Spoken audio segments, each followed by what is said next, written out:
যেখানে আন্ডারওয়ার্ল্ডের king ATC শারাজ খানের নাম শুনলে মন্ত্রী মিনিস্টাররা পর্যন্ত ভয়ে কেঁপে ওঠে, সেখানে আজ মদন খুব বাজেভাবে ফেঁসে গেছে। এক কথায় ধনীর জম, গরিবের বন্ধু। রবিনহুডের মতো এই সারাজও অন্যায়কারী জম ও নিপীড়িত মানুষদের বন্ধু বললেই চলে। সারাজকে দেখে মদনের তার বিগত সব কুকর্মের কথা মনে পড়ে গেল। ভয়ে থরথর করে কাঁপছে সে সারাজের ভয়ঙ্কর রক্তলাল চক্ষু দেখে। মদন একটা মেয়ে পাচারকারী চক্রের হেড। ওর নামে প্রায় ৫৪টার মতো মামলা আছে। বর্তমানে আর একটা মামলা দেওয়া হয়েছে তার উপর। সে একটা গরিব ঘরের মেয়েকে তুলে নিয়ে ১ সপ্তাহ ভরা টানা ধর্ষণ করেছে। মেয়েটা আধমরা অবস্থায় বর্তমানে ঢাকা মেডিকেলে চিকিৎসাধীন আছে। তার উপর বেশ অনেকগুলো ধর্ষণ ও মেয়েকে খুনের মামলাও করা আছে। মেয়েদেরকে পটিয়ে পাঠিয়ে নিজের এরিয়ায় নিয়ে এসে পাচার করে দেয় সে, এবং এসবে তাকে সাহায্য করে তার বিশ্বস্ত চেলাপেলারা। সারাজ অনেক আগেই একবার তার বিশ্বস্ত ডানহাত মির্জাকে দিয়ে ওয়ার্নিং দিয়েছিল মদনকে, কিন্তু সে অ্যালাউই করেনি সারাজের থ্রেটকে। তাই আজ একদম তুলে নিয়ে আসা হয়েছে তাকে, এবং সারাজের কাছে তুলে নিয়ে আসা মানে সাক্ষাৎ মৃত্যুকে আলিঙ্গন করা। সে প্রত্যেক অন্যায়কারীকেই তুলে নিয়ে আসার আগে লাস্ট ওয়ার্নিং দেয়। এতে যদি সে শুধরে না যায়, তাহলে অপরাধীকে তুলে নিয়ে এসে গোডাউনে সারাজ না আসা পর্যন্ত আটকে রাখা হয়, এবং সারাজ আসা মানে নির্ঘাত ভয়ঙ্কর মৃত্যু। মদনের সারা শরীর বেয়ে টপ টপ করে ঘাম ঝরছে। ভয়ের চোটে মুখ থেকে কোনো কথাই বের হচ্ছে না তার, যেন নির্বাক কোনো পুতুল সে। সারাজের হাতে মোটা শেকলের মতো একটা ইস্পাতের চেইন ছিল। সেটা এক মনে নাড়াতে নাড়াতে বলল, কিরে, কিং এডিসি সারাজ খানকে চিনতে কোনো ভুল হয়নি তো তোর? না চিনে থাকলে বল, ভালো করে চিনিয়ে দেই। হৃৎপিণ্ড ভীষণভাবে লাফালাফি করছে মদনের। হাত পা তড়িৎ গতিতে কাঁপছে তার। সারাজ আবারও বলে উঠল, এখন এত কাঁপাকাঁপি করে কেন বলছিস বলতো?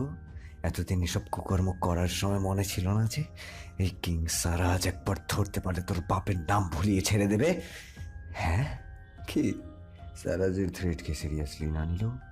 এরকমই হবে জানতি না তুই, শুয়োরের বাচ্চা?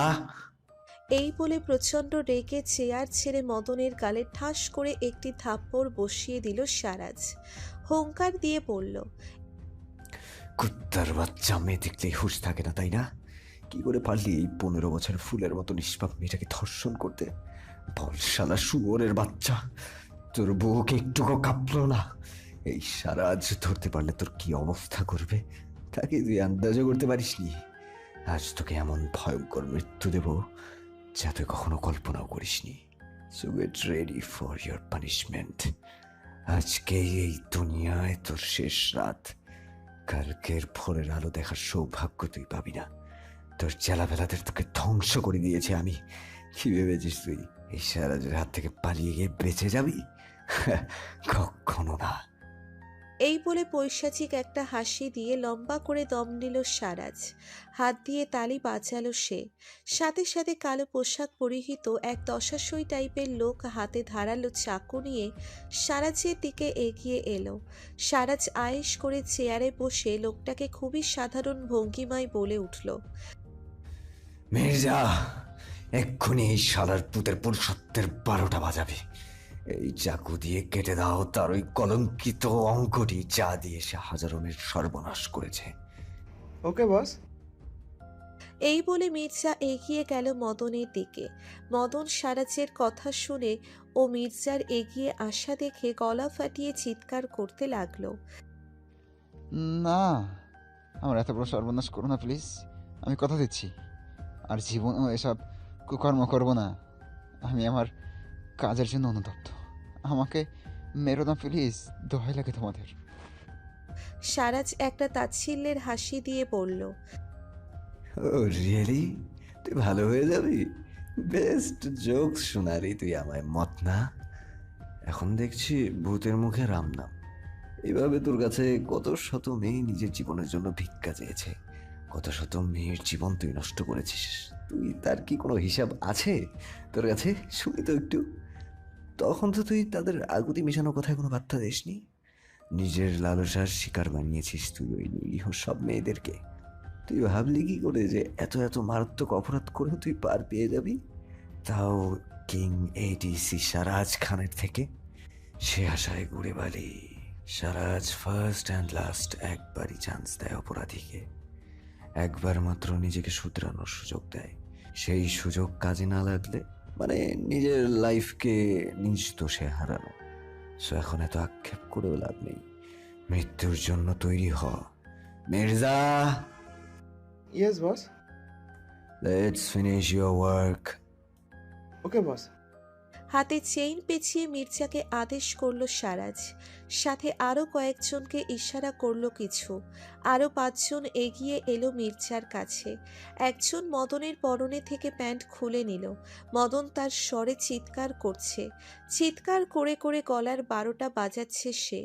সারাজের ইশারায় একজন তার মুখ বেঁধে দিল, যাতে চিৎকার করতে না পারে। মির্জা পৈশাচিক হেসে ধারালো ছুরি দিয়ে এক পোঁছে মদনের লিঙ্গটা আলাদা করে ফেলল। মদন গলা কাটা মুরগির মতো এক নাগারে ছটফট করছে। মির্জা ছুরি দিয়ে মদনের কপালে কেটে লিখে দিল, আমি ধর্ষক। তারপর সেই কাটার জায়গায় লবণ মরিচ ঢেলে দিল। পাগলের মতো ছটফট করছে মদন ছাড়া পাওয়ার জন্য। সারাজের কথা মতো মদনের শার্ট খুলে সারা বুক ছুঁড়ে ছুরি দিয়ে লেখা হলো, কিং এটিসি সারাজের কথা না শোনার শাস্তি।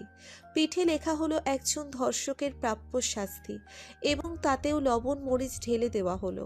সারাজ এক মনে ফোন টিপছে, বাকিরা তাদের কাজ সারতে ব্যস্ত। মদন চাপা আর্তনাদ করতে লাগলো। অনবরত গোঙাচ্ছে সে, এখনো মরেনি। তাই হাত পা কেটে এখানেও লাল মরিচ, লবণ ও বোম্বে মরিচ ঢেলে দেওয়া হলো। এত ভয়াবহ অত্যাচার সহ্য করতে না পেরে ওই ছটফট করতে করতে মুহূর্তেই শেষ নিঃশ্বাস ত্যাগ করলো মদন। সারাজ হাসল মদনের দিকে তাকিয়ে। তার দেওয়া ওয়ার্নিংকে অ্যালাউ না করে খুব বড় ভুল করেছে মদন, মারাত্মক ভুল করেছে, যার ফলস্বরূপ এত ভয়ঙ্কর মৃত্যুর স্বাদ গ্রহণ করতে হলো তাকে। সারাজ বসা থেকে উঠে দাঁড়িয়ে মির্জাকে লক্ষ্য করে বলল, ওর লাশটা একদম পাবলিক প্লেসে রেখে আসবে মির্জা, যাতে এই ভয়ঙ্কর মৃত্যু দেখে সবার কলিজা কেঁপে ওঠে। আর কোনো অমানুষের বাচ্চা যাতে কোনো মেয়েকে ধর্ষণ করার আগে 100 বার চিন্তা করে মতনের শেষ পরিণতি দেখে মতনের সমস্ত কুকীর্তি ফাঁস করে দেওয়ার ব্যবস্থা করবে।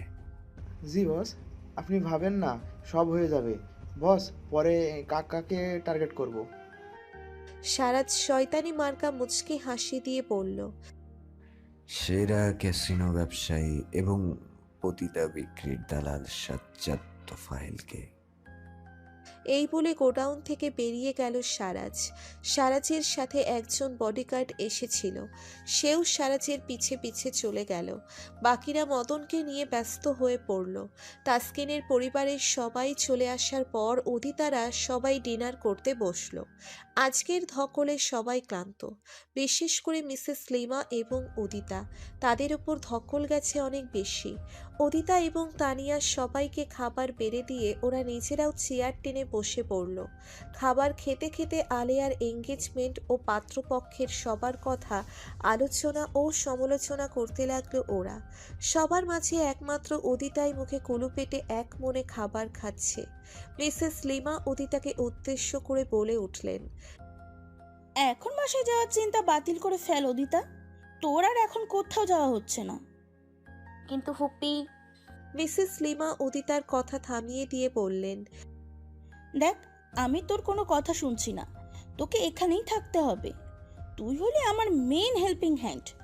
এসব বিয়ে শাদির কাজে নিজের মানুষ ছাড়া পর কাউকে বিশ্বাস করা যায় না। 2-1 দিন পর তোর বাবা মা ও ভাই ভাবি চলে আসবে এখানে, চিন্তা করিস না। তোকে ছাড়া আমি একদম অচল, তা আজকে হাড়ে হাড়ে বুঝতে পেরেছি আমি। বলেও লাভ নেই, তোকে এখন আমি কোথাও যেতে দিচ্ছি না, ব্যাস। মিসেস লিমার সাথে সাই জানালেন অদিতার ফুপা মিস্টার গোলজার ও বললেন, তোমারই তো বোনের বিয়ে, থেকে যাও না মা। তুমি ছাড়া তোমার ফুপি এক হাতে সব সামলাতে পারবে না। থাকবে না মানে? ও থাকতে বাধ্য, এখন কোথাও যাওয়া চলবে না। মিসেস লিমার একরোখা মনোভাব জীবনেও যাবে না। তিনি বলেছেন মানে তার অনুমতি ছাড়া আর এক পাও কোথাও যেতে পারবে না উদিতা। তাই তার কথা না বাড়িয়ে চুপ করে গেল সে।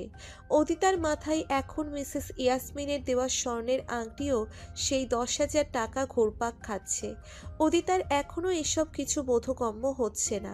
রান্না করে খাওয়ালে যে কেউ কাউকে এসব সালামি দেয়, তা উদিতার কেন জানি মোটেই বিশ্বাস হচ্ছে না। ফুপ্পিকে জানাবে কিনা সেটা নিয়েও দোটানায় পড়ে গেছে উদিতা। এখন সবার সামনে এসব জানালে সেটা নিয়ে সারা রাত ধরে আলোচনা চলবে। তাই সে ঠিক করলো সবার সামনে না বলে আলাদা করে বলবে মিসেস লিমাকে। খাওয়া দাওয়া সেরে সবাই যে যার রুমে চলে গেল। রান্নাঘরে থালা বাসন ধোয়ার ফাঁকে উদিতা মিসেস লিমাকে বলল যে তার রুমে আসতে। অতঃপর ধোয়া মোছার পালা শেষ করে উদিতা তার রুমে গেল এবং তার পিছু পিছু গেলেন মিসেস লিমা। উদিতা দরজা আটকে মিসেস লিমাকে সব খুলে বলল। আংটি ও টাকা বের করে দেখালো তাকে। মিসেস ইয়াসমিনের বলা কথাগুলো বাদ দেয়নি সে। মিসেস লিমা অবাক হয়ে উদিতার বলা সব কথা শুনলেন। আংটি হাতে নিয়ে ঘুরিয়ে ফিরিয়ে দেখে বলে উঠলেন, কি জানি বাবু, বড়লোকের কারবার বোঝাও মুশকিল। খুশি হয়ে হয়তো দিয়েছে তোকে, থাক রেখে দে তোর কাছে। আর আংটিটা আঙুলে পরে থাক, খুব সুন্দর লাগছে তোকে এই আংটিটাই। টাকাগুলো বেগে রেখে দে, নয়তো হারিয়ে ফেলবি। মিসেস লিমার কথায় উদিতার মনে আর কোনো সংশয় রইল না। সে স্বাভাবিকভাবেই মেনে নিল সব। কিন্তু মিসেস লিমার মাথায় ঘুরপাক খাচ্ছে অন্য চিন্তা। মিসেস লিমা ভীষণ চালাক। তিনি ঠিক বুঝে গেছেন যে মিসেস ইয়াসমিন এসব এমনি এমনি উদিতাকে গিফট করেননি। বলতে গেলে এটা পরোক্ষভাবে কোণে দেখার সালামি। উদিতাকে যে নিজের ছেলের জন্য মনে ধরেছে মিসেস ইয়াসমিনের, তা মিসেস লিমা ফট করে বুঝে গিয়েছেন। অবশ্য এই নিয়ে অনেক বিয়ের প্রস্তাব এসেছে উদিতার জন্য, কিন্তু সবগুলোই রিজেক্ট করে দিয়েছিলেন উদিতার বাবা মিস্টার আনিসুল খান। মিসেস লিমা মনে মনে হাসলেন। এবার আর হয়তো রিজেক্ট করার মতো কোনো কারণ খুঁজে পাবেন না মিস্টার আনিসুল, কারণ ওই বাড়ির প্রত্যেকটা ছেলে কাজে কর্মে রূপের দিক থেকে সব দিক দিয়ে একদম পারফেক্ট। ওই বাড়ির পুত্রবধূ হওয়া সৌভাগ্যের ব্যাপার। তবে মিসেস লিমা একটা বিষয়ে কনফিউশনে ভুগছেন, তা হলো মিসেস ইয়াসমিন তার কোন ছেলের জন্য উদিতাকে পছন্দ করেছেন। মিসেস ইয়াসমিনের তো 3 ছেলে ও 1 মেয়ে। বড় ছেলের বিয়ে হয়ে গেছে, মেজোটা আজকে আসেনি। শুনেছেন সে নামকরা একজন বিজনেসম্যান। নিজের পরিচয় নিজেই গড়েছে সে। সমস্ত মন্ত্রী এমপি ও বড় বড় নামকরা নেতারাও তার কথায় উঠবোস করে, এতটাই ক্ষমতাশালী সে। বাহিরের দেশগুলোতেও তার বেশ নামডাক আছে। খুব প্রভাবশালী ছেলে সে। যেমন সুন্দর ও স্মার্ট, তেমনি রাগী আর অ্যাটিটিউডওয়ালা। তাদের বাসার সব ছেলেদের মধ্যে সেই বেশি সুদর্শন ও একরোখা মনোভাবের ছেলে। যেটা মুখে বলে সেটাই করে ছাড়ে। এক কথার মানুষ। বাংলাদেশের এমন কোনো মানুষ নেই যে তাকে চেনে না। আশিয়ান তাইব চৌধুরীর নামটা বললেই হবে, যাকে সবাই এক নামে চেনে। বেশিরভাগ মেয়েরাই তার জন্যে পাগল, কিন্তু সে পাত্তা দেয় না এসব। কাজকর্ম নিয়ে ব্যস্ত থাকতেই ভালোবাসে বেশি। সব কিছুতেই সে পারফেক্টনেস খোঁজে। যা করে টাইম মেনটেন করেই করে। হুদাই সময় নষ্ট করার মতো বান্দা সে নয়। ফালতু আড্ডায়ও তাকে কখনো পাওয়া যায় না। খুব কম কথা বলে সে, এটা তার একটা বদ স্বভাব। প্রয়োজনীয় কথাবার্তা ছাড়া এক্সট্রা একটা শব্দও তার মুখ থেকে কেউ বের করতে পারে না। সব সময় ফর্মাল গেটআপে থাকতে পছন্দ করে সে। যাই হোক, কিন্তু মিসেস লিমা যতদূর জানেন আশিয়ান মেয়েদের ছায়াও সহ্য করতে পারে না। ওর 4 বছরের দীর্ঘ রিলেশন ব্রেকআপ হওয়ার পর মেয়েদের ওপর থেকে বিশ্বাস জিনিসটাই উঠে গেছে আশিয়ানের। তার কাছে সব মেয়েরাই ছলনাময়ী। এসব কিছু আলিয়ার কাছ থেকে জেনেছেন উনি। যে ছেলে কোনো মেয়ে সহ্য করতে পারে না, সেই ছেলের জন্য মেয়ে দেখতে আসাটা নিছক বোকামিই বটে। তাহলে কি ওনার ছোট ছেলে এসফাক তাসজিদের জন্য? এটাও বর্তমানে অসম্ভব বলা যায়, কারণ ছেলেটা এখনও একজন স্টুডেন্ট, ডাক্তারি পড়ছে সে। এখনও কি বিয়ে দেবে না তার বাবা, যেহেতু এখনও সে নিজের পায়ে দাঁড়ায়নি। তাহলে কার জন্য? এসব চিন্তা করতে করতে মাথার মগজ গোলা হয়ে গেল মিসেস লিমার। মগজকে আর বেশি না ঘাটিয়ে তিনি তার রুমে চলে গেলেন ঘুমাতে। উদিতাও তার মা বাবার সাথে একবার ল্যান্ড ফোন দিয়ে কথা বলে নিয়ে ঘুমাতে চলে গেল বিছানায়। উদিতা ফোন ইউজ করে না, ফোনের প্রয়োজনও পড়েনি কখনো তার। আম্মু ও আব্বুর সাথে কথা বললে মনটা একদম শান্ত হয়ে যায় উদিতার। সেই শান্তি যে আর কোথাও নেই। এসব ভাবতে ভাবতেই সুখ নিদ্রায় পাড়ি জমালো উদিতা। চৌধুরী হাউস। সারা ড্রয়িং রুম জুড়ে আড্ডার আসর বসেছে। সেই আসরে পরিবারের সবাই হাজির, নেই শুধুমাত্র আশিয়ান। অবশ্য কেউ তার আসার অপেক্ষা করছে না, কারণ সবাই জানে এসব আড্ডা ফুর্তি তার মোটেও পছন্দ না। এখনো বাসায় আসেনি সে, এত রাত অবধি সে বাইরে। ওর টেনশনে মিসেস ইয়াসমিন শান্তিমতে কোথাও বসতেও পারছেন না। ছেলেটা প্রায়শই এরকম রাত করে বাসায় ফেরে। রাত প্রায় 11:30 বাজে এখন, অথচ ওর বাসায় আসার নামগন্ধও নেই। কি ছেলে থেকে কি হয়ে গেল সে? ভাবতেই দীর্ঘশ্বাস ফেললেন মিসেস ইয়াসমিন। ইলিয়ানা ওকে ছেড়ে যাওয়ার পর থেকেই আশিয়ান একদম চেঞ্জ হয়ে গেছে। সেই থেকে সে নিজেকে পুরোপুরি রূপে পাল্টে ফেলেছে। হাসি খুশি থেকে একদম গম্ভীর রূপ ধারণ করেছে। ইলিয়ানার চলে যাওয়ার পর থেকে তাকে এখনো পর্যন্ত মন থেকে হাসতে দেখেননি মিসেস ইয়াসমিন। তার হাসি খুশি ছেলের এই পাথর রূপ তিনি কোনো মতেই মেনে নিতে পারছেন না। কি করলে আশিয়ান আগের মতো হয়ে যাবে তা নিয়ে সারাক্ষণ ভেবে চলেছেন তিনি। মনে মনে নিজে থেকে একটা সিদ্ধান্ত নিয়ে ফেলেছেন। আজ রাতেই আশিয়ানের সাথে তিনি কথা বলবেন বলে ঠিক করলেন। ড্রয়িং রুমে তাসকিনের বিয়ের বিষয় নিয়ে উড়াধুরা আলোচনা চলছে। এঙ্গেজমেন্ট কোথায় হবে, কিভাবে হবে, কে কি পরবে, কোন দিন থেকে শপিং স্টার্ট করতে হবে, কিভাবে ডেকোরেশন করা হবে, ফটো সেশন কিভাবে হবে, এইসবই আলোচনার মেইন টপিক। সবাই যখন মৌমাছির মতো গুঞ্জন তুলতে ব্যস্ত, ঠিক তখনই বাসার ভেতর চেহারায় একরাশ ক্লান্তি নিয়ে চিরাচরিত ফর্মাল গেটআপে সদর দরজা দিয়ে ড্রয়িং রুমে প্রবেশ করলো আশিয়ান। সবার দিকে এক পলক তাকিয়ে কারোর সাথে কোনো কথা না বলে সে গটগট শব্দে সোজা তার রুমের দিকে চলে গেল। তার এমন ব্যবহারের সাথে গত 2 বছর ধরে সবাই পরিচিত, তাই কেউ তেমন একটা মাথা ঘামালো না এই নিয়ে। সবাই আগের মতোই আবার আলোচনায় ব্যস্ত হয়ে পড়ল।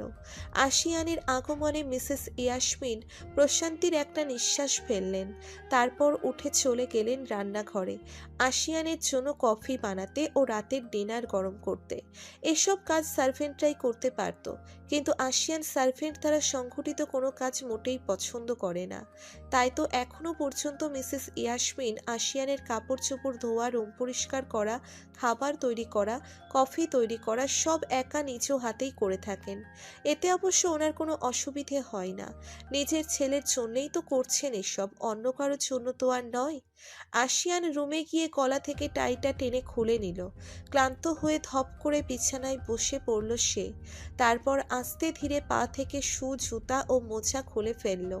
গা থেকে শার্ট খুলে ছুঁড়ে মারল বিছানায়। এসি অন করে রিল্যাক্স হয়ে বিছানায় হেলান দিয়ে বসল সে। ইদানিং বেশি হার্ডওয়ার্ক করলেই মাথা ব্যথা শুরু হয়ে যায়। আজও তার ব্যতিক্রম হয়নি।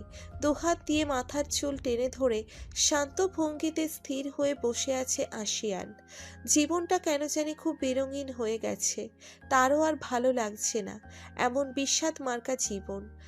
যার জন্য সে এই দেবদাসে পরিণত হয়েছে সে তো ঠিকই কত সুন্দর হেসে খেলে জীবন পার করছে। শুধু শুধু নিজের জীবনটা এভাবে নষ্ট না করে আবারও নতুন করে সব শুরু করলে কি ভালো হবে না? তার আম্মু তো প্রায় শখানেক মেয়ে দেখছেন তার জন্য, কিন্তু সে ইচ্ছে করে এসব ইগনোর করেছে। আশিয়ানের জন্য তাসকিনের বিয়ে আটকে ছিল এতদিন। এজন্যই আজ তার বয়সে ছোট তার চাচাতো ভাই তাসকিনের জন্য মেয়ে দেখতে যাওয়া হলো এবং সব ঠিকঠাকও করে ফেলা হলো। যদিও সে যায়নি সেখানে, কিন্তু ফোন করে তাকে এসব জানিয়েছে তার ছোট ভাই তাসজিদ। খুব অশান্তি লাগছে আজ আশিয়ানের। এই মুহূর্তে তার কিচ্ছুটি ভালো লাগছে না। চুপচাপ এই অবস্থায় বিছানায় শুয়ে পড়ল সে। এদিকে মিসেস ইয়াসমিন রান্নাঘরে আশিয়ানের জন্য খাবার গরম করছেন এক মনে। তারা রান্নাঘর ফাঁকা, সবাই ড্রয়িং রুমে আড্ডায় মত্ত।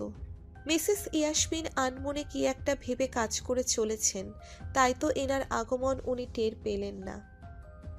হঠাৎ করে এনাকে দেখে কিছুটা হকচকিয়ে গেলেন মিসেস ইয়াসমিন। মায়ের চমকে ওঠা দেখে এনা হেসে ফেলল। মিসেস ইয়াসমিন নিজেকে সামলে নিয়ে এনার উদ্দেশ্যে বলে উঠলেন, একটু শব্দ করে তো আসবি নাকি? আচমকা ভাবে আসায় পুরো ভয় পেয়ে গেছি আমি। এনা মিসেস ইয়াসমিনকে রিল্যাক্স হওয়ার টাইম দিয়ে বলে উঠল,